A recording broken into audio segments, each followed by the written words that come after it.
My husband looked me dead in the eye at our anniversary dinner and said, "If you can't be grateful, then leave. We'll finish without you."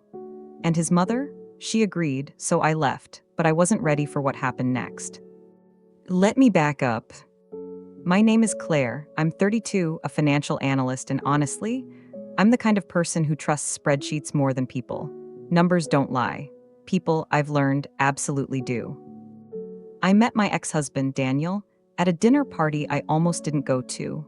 I was exhausted, my hair was a disaster, and I'd literally just argued with my dry cleaner over a ruined blazer.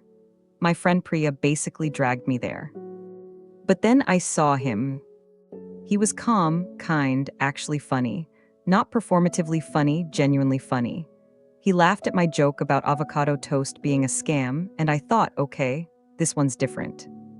For months, he proved it. Flowers on random Wednesdays just because he walked past a stall. Texts at midnight making sure I got home safe. He remembered my coffee order after one time. He said I inspired him. And I know that sounds small, but I'd spent years clawing for recognition at work. Late nights, brutal clients, quarterly reviews where I hit every target and still felt invisible. Hearing those words from him hit different.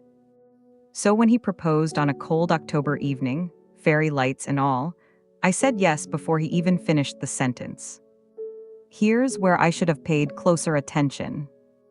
His mother, Margaret, was elegant, silver-haired, and said things like, "You're very poised for a working woman," with a smile that made your teeth hurt. She'd raised Daniel alone, and you could tell she had built her entire world around him. She'd cut his food at the dinner table, finish his sentences and correct the details. If he said they visited somewhere when he was 9, she'd go, "No, darling, you were 10, and it wasn't a lake, it was a resort." He would just laugh. I tried to laugh.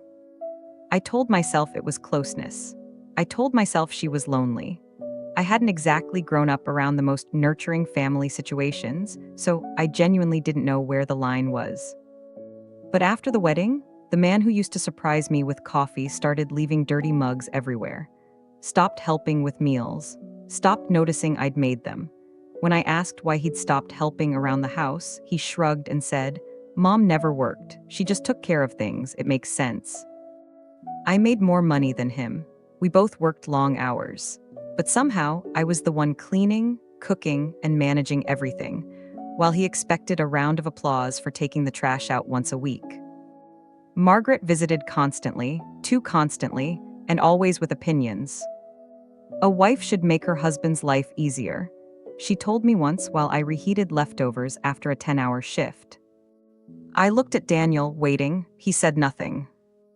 Our second anniversary was coming up, and for once, Daniel had planned something. Told me to dress up. Booked a reservation at a restaurant I'd mentioned months earlier like it was nothing, which meant he'd actually been listening. I felt something I hadn't felt in a long time, hope. I spent hours getting ready. Wore the navy dress he'd loved when we first went shopping together. Did my makeup properly. Even wore the heels I usually avoid. I looked in the mirror and thought, maybe we're okay. Maybe we can fix this. We pulled up to the restaurant, and it was gorgeous. Low lighting, soft music, that smell of expensive wine that makes you feel like things are going to be fine. We walked to our table, and Margaret was already sitting there. Silk dress, pearl necklace, waving at us like she'd just done us a massive favor. "Surprise," she said. "I told Daniel it was only right we celebrate together. Family first, after all." I looked at Daniel. He pulled out a chair for her, then one for himself. "I thought it would be nice," he said, not making eye contact. "She's been lonely." The whole dinner, Margaret ran the show. Corrected my career choices. Corrected the way I held my fork. Every time I tried to have a moment with Daniel, she redirected him back to her. A question, a story, a comment, anything. Finally, I said, quietly, "I just thought it would be just the two of us. It's our anniversary." And Daniel sighed, loud, exaggerated, like I just said something embarrassing in public. "Here we go again. You're always so selfish, Claire. My mom just wants to be part of our lives." "I'm not being selfish. I just wanted one night." "And I wanted a night where I didn't have to listen to you complain," he snapped. The whole restaurant went quiet, heads turned. Then Margaret leaned forward and said softly, almost sweetly, "If you're going to be like this, maybe you should just leave. You're ruining the mood." I looked at Daniel, waiting for him to say something, anything. "She's right," he said. "If you can't be grateful, then go. We'll finish without you." I stood up, my chair scraped back. I felt my face go hot, that horrible mix of fury and humiliation where you're not sure if you're about to cry or flip a table. "Fine," I said, "enjoy your dinner." And I walked out, heels clicking on marble, head up, eyes burning. I was almost at the door when I heard someone say my name. I turned around slowly, and there was this man in a gray wool coat standing a few feet away, looking at me with this calm, concerned expression. It was James, someone I hadn't seen in over 10 years. "Are you okay?" he asked. Before I could answer, Margaret stood up and folded her arms. "This is a family matter. We don't need strangers interfering." James didn't even blink. "I'm sorry, ma'am," he said, "but I just watched you and this man yell at her in the middle of a restaurant and tell her to leave. That's not how you treat anyone, especially not your wife." Daniel shoved his chair back and got in James's face. "Stay out of this, you don't know what's going on." "You're right, I don't," James said, totally steady. "But you told her to leave, so it's up to her now."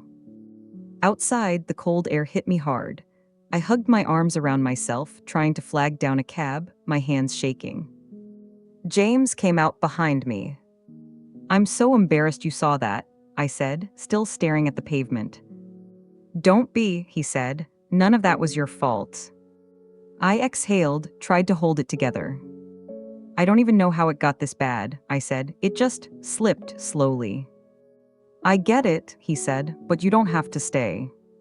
He waited with me until a cab came, held the door open like it was second nature. Before I got in, he handed me his phone. "No pressure, just in case you need someone." I typed in my number. The cab pulled away, and I sat there in the back seat, pressing my fingers to my lips, replaying everything. Daniel came home past midnight, slammed the door, dropped his keys on the counter like it was any other Tuesday. "You won't believe this, that guy got us kicked out. Turns out he owns the place. Who does that?" I stood there in the kitchen, still in my heels, mascara everywhere. "You know what Mom said?" he continued. "She said the food wasn't even that good. She made something better when we got back."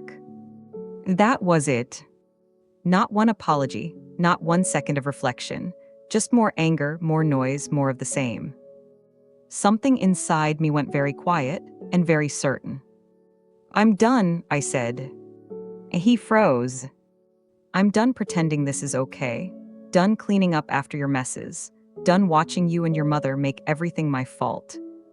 He called me dramatic, shouted, tried every guilt trip he had.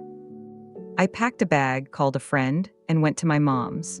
She opened the door before I could even speak, pulled me inside, and just held on. The next morning, I filed for divorce. Margaret, predictably, tried to torch my reputation, told everyone on their side of the family I was cold, manipulative, selfish. But none of it stuck. Because I had the security footage. I went back to the restaurant that week and asked the manager if I could access the recordings.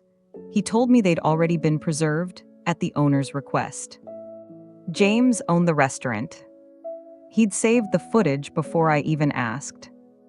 I stood there and just laughed, the kind of laugh that's mostly relief. "Thank you," I said, genuinely. "Lunch sometime?" he asked, casual, no pressure. "Once the divorce is final," I said, "not before." He nodded, "I'll be around." The divorce moved fast. With the footage and a few witness statements, there wasn't much to argue. Margaret tried to stall through mutual friends. I blocked every number and focused on rebuilding. When it was over, I called James. We met for lunch, just two people catching up on a decade of life. He told me he'd taken over his family's restaurant business after his dad passed. Said the place we were in had been his dad's favorite. "It's where I learned to cook," he said. "Burned more steaks than I'll ever admit." I laughed for what felt like the first time in months. We kept it casual, friends first, but James was steady, patient. He asked how I was feeling, not just what I was doing. He washed the dishes after we cooked together without being asked. When I vented about work, he didn't change the subject. He just stayed. After about 10, just friends' lunches, we stopped pretending. He proposed on a rainy Sunday morning. No fairy lights, no elaborate setup, just barefoot in my kitchen while I was folding laundry, holding out a ring and saying, "I know this isn't how you're supposed to do it, but I want to build something real with you. Messy, boring, and beautiful, all of it." I said yes before he finished. I used to look back on that anniversary dinner with pure shame. The public humiliation, the walkout, the whole disaster. But now I see it differently. That night didn't break me. It freed me. Sometimes the worst moment in your life is the one that finally shows you the door. So here's my question for you. Have you ever had a moment where someone humiliating you actually ended up saving you? Drop it in the comments. I genuinely want to know. Subscribe for a new story every week. And if this hit home, share it with someone who needs to hear it.